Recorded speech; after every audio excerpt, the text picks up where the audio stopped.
नमस्ते, मैं doctor Neeraj Variyani GRS hospital and heart centre में कार्यरत हूं और मैं यहां पर हृदय रोग विभाग का विभागाध्यक्ष हूं। और आज मैं कानपुर की जनता को और आसपास के एरिया की जनता को, आम जनमानस को हार्ट अटैक के बारे में कुछ महत्वपूर्ण जानकारियां देना चाहता हूं। सबसे पहले हम ये जानें कि हार्ट अटैक होता क्या है। हार्ट अटैक में जो हमारा दिल है, जो कि हम सबको पता है, जो कि जन्म से लेकर के मृत्यु तक लगातार धड़कता रहता है, और हमारा दिल हमारे शरीर का इंजन है और वो सबसे महत्वपूर्ण अंग है। और उसको लगातार चलने के लिए उसको भी खून सप्लाई, ऑक्सीजन सप्लाई और न्यूट्रिशन की ज़रूरत होती है, जो कि धमनियों के रास्ते उसकी मांसपेशियों को मिलता है। धमनियों में जब खून का स्राव बंद हो जाता है, क्लॉटिंग होने लगती है, उस कंडीशन में दिल की मांसपेशियों को ब्लड सप्लाई बंद हो जाती है और मरीज को छाती में तेज दर्द उत्पन्न होता है, क्योंकि मांसपेशियां डेड होने लगती हैं। और उस डेड होती हुई मांसपेशियों की वजह से मरीज को छाती के बीचों बीच काफ़ी तीव्र दर्द उत्पन्न होता है। और जब ये ब्लड सप्लाई बंद हो जाती है तो इस कंडीशन को हम लोग हार्ट अटैक बोलते हैं। आइए अब हम लोग जानें कि इसके मुख्य लक्षण क्या होते हैं। जैसे कि मैंने बताया, इसमें ब्लड सप्लाई क्लॉटिंग की वजह से दिल की मांसपेशियों की ब्लड सप्लाई बंद हो जाती है। उसकी वजह से जब मांसपेशियां डेड होने लगती हैं तो डेड होती मांसपेशियों की वजह से तीव्र दर्द उत्पन्न होता है, जो कि मरीज को छाती के बीचों बीच महसूस होता है। और वो दाएं बाजू में, बाएं बाजू में, गर्दन में, जबड़े के निचले हिस्से में, पीठ में, पेट के ऊपरी हिस्से में, नाभि के ऊपर कहीं पर भी हो सकता है। जरूरी नहीं है कि वो छाती के बाईं तरफ ही हो जहां हम लोग का दिल होता है। इसके अलावा मरीज को काफ़ी तेज पसीना आता है और ठंडा पसीना जिसको हम लोग बोलते हैं, मतलब मरीज को पसीना भी आ रहा है और हाथ पैर मरीज के ठंडे भी हो जाते हैं। इसके अलावा जो लक्षण हो सकता है उसमें मरीज को बेहोशी आ सकती है, मरीज तुरंत बेहोश हो सकता है। और जो दूसरा लक्षण है उसमें मरीज को सांस फूलना, बिना किसी कारण सांस फूलना, खास करके जो मधुमेह के मरीज होते हैं उनमें छाती में दर्द होना अनिवार्य नहीं है। उसमें सीधे सीधे मरीज को एकाएक बिना वजह सांस उखड़ना, पसीना आना या हिचकियां आना या छाती में गैस का महसूस होना, ये लक्षण मधुमेह के मरीजों में हार्ट अटैक के लक्षण हो सकते हैं। इसके अलावा जो सबसे खराब लक्षण जो हार्ट अटैक का माना जाता है उसमें हार्ट का रुक जाना, जिसको कि हम लोग सडन कार्डियक अरेस्ट बोलते हैं। और इसमें मरीज को बहुत ही खराब धड़कन आती है और यदि वो धड़कन आधे मिनट या 1 मिनट तक रह जाए तो मरीज तुरंत बेहोश हो जाता है और हार्ट रुक जाता है।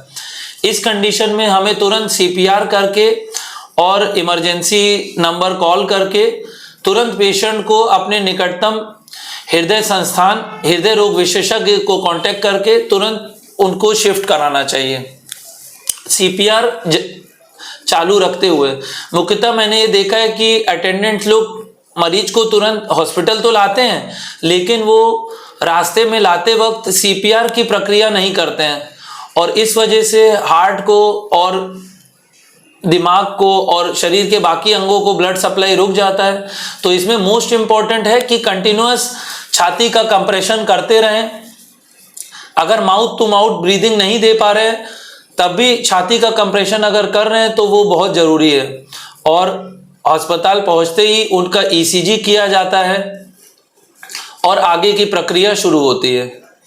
इसके जो मुख्य कारण देखे गए उनमें मधुमेह एक मुख्य कारण है, हाइपरटेंशन या उच्च रक्तचाप, cholesterol, cigarette smoking, day to day lifestyle में स्ट्रेस की अधिकता, नींद कम लेना। अगर किसी के परिवार में हृदय रोग चला आ रहा है तो वो भी एक कारण है, आनुवांशिक भी हो सकता है, मतलब ये मल्टीफैक्टोरियल है। और आज क्योंकि हम लोग पोस्ट कोविड एरा में जी रहे हैं तो ये कोविड भी मेरी समझ से और मेरे एक्सपीरियंस के हिसाब से वो भी एक मुख्य कारण है हृदय रोग का होने का, स्पेशली यंग पॉपुलेशन में होने का, जो आजकल हम लोग प्रायः न्यूज़ में, मीडिया में, न्यूज़पेपर में पढ़ रहे हैं कि extremely fit person who is doing exercise, a film actor और a TV actor, they are काफ़ी एक्टिव रहते हैं अपने जीवन में, उसके बावजूद उनको सडन हार्ट अटैक पड़ा जिम में और वो कोलैप्स कर गए। तो इसमें स्ट्रेस, सिगरेट स्मोकिंग और नींद कम लेना मुख्य कारण देखा गया है। और बचपन से ही अगर किसी की जीवन शैली में एक्टिविटी नहीं है, आउटडोर गेम्स नहीं है, तो वो धीरे धीरे जैसे वो बच्चा बड़ा होता है, जवान होता है, तो उसमें अर्ली एज में हार्ट अटैक पड़ने का रिस्क उतना अधिक बढ़ जाता है। सीडेंट्री लाइफस्टाइल, बैठे रहना, ये भी एक रिस्क फैक्टर है। अब अगर हार्ट अटैक पड़ गया तो उसके इलाज के लिए क्या करना है? तो सबसे पहले मरीज की जांचें, जो शीघ्र अतिशीघ्र जांचें की जाती, जिसमें कि ईसीजी, ट्रॉप्टी, इको टेस्ट मुख्यतः किया जाता है। और पेशेंट को तुरंत इमरजेंसी एंजियोग्राफी और एंजियोप्लास्टी, जो कि बेस्ट ट्रीटमेंट है और वर्ल्ड क्लास ट्रीटमेंट है और वर्ल्ड ओवर सारी गाइडलाइंस में यही ट्रीटमेंट बताया गया है और ये किया जाता है। और हमारे यहाँ GRS hospital and heart centre में हम लोग 24 घंटा 7 दिन ये सुविधा प्रोवाइड करते हैं। मैं और मेरी टीम ऑफ डॉक्टर्स यहाँ पर ये सुविधा दे रहे हैं कानपुर की जनता को। ये ट्रीटमेंट बेस्ट ट्रीटमेंट पाया गया है। इसमें हम लोग तुरंत एंजियोग्राफी करते हैं और जो धमनी 100% बंद होती है उसको वायर से क्रॉस करके और बलूनिंग करके उसको तुरंत उसमें स्टेंट हमको लगाना पड़ता है, जिससे कि मरीज की जान को बचाया जा सकता है। तो ये बेस्ट ट्रीटमेंट का नाम है प्राइमरी एंजियोप्लास्टी, जो यहाँ पर हम लोग ट्रीटमेंट प्रोवाइड कर रहे हैं। इसके अलावा जो इम्पोर्टेंट जो इकोकार्डियोग्राफी, एक्सरे और बाकी सुविधाएं भी यहाँ पर, समस्त सुविधाएं हमारे यहाँ एक ही छत के नीचे उपलब्ध हैं। और हमारे यहाँ dedicated team of doctors, staff और मॉनिटर्स, वेंटिलेटर्स, सारी सुविधाएं यहाँ पर 24 घंटे 7 दिन उपलब्ध हैं, इमरजेंसी सेवाएं। और इस तरीके से हम लोग मरीज की जान को बचा सकते हैं। धन्यवाद।